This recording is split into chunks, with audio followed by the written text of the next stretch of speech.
So in Robert Pattinson's 2022 GQ profile, this is the one after the Piccolino Cuscino, and he shows up looking like this. He admits to lying for fun. He admits that many times in interviews, he just makes some stuff up because he's bored.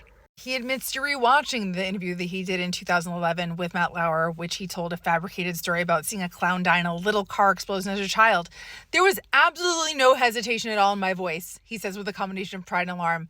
I'm like, what on earth? Are you possessed? In truth, he was just bored. Other confirmed lies and embellishments: that he was a women's hand model, that there's a deleted Twilight scene involving coprophilia, I dare you to Google that he got rid of a stalker by taking her to dinner and tiring her with his problems. In the GQ profile, he admits that the comments he made years ago about not washing his hair, that was a lie. And the person doing the interview is a little concerned because, when someone tells you that they deliberately lie and then tells you a bunch of crazy stories, what's true and what's not? Because here's what Rob claimed after admitting that he likes to lie for fun. He said that he was expelled from his first prep school because he was stealing X-rated magazines and selling them at the school. He says that he used to take floppy disks, he used to open up the floppy disk, pour powder inside the floppy disk, spray it with Febreze so that it would smell like chemicals, seal all of it in the floppy disk, and then bring the floppy disk to school and say that he was importing, an illicit chemical. He says people believed him, he got a reputation, and that people thought he was a real scumbag, but also very cool.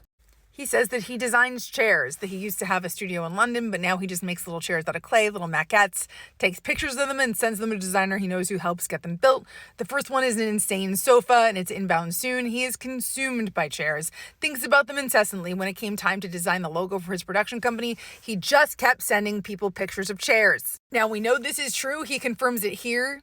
A handheld pasta hustler. He says that he knows that the internet received this effort as a stunt, or at least as knowing performance of ineptitude.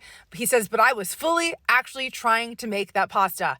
I was literally in talks with frozen food factories and had hoped that the article would be proof of concept.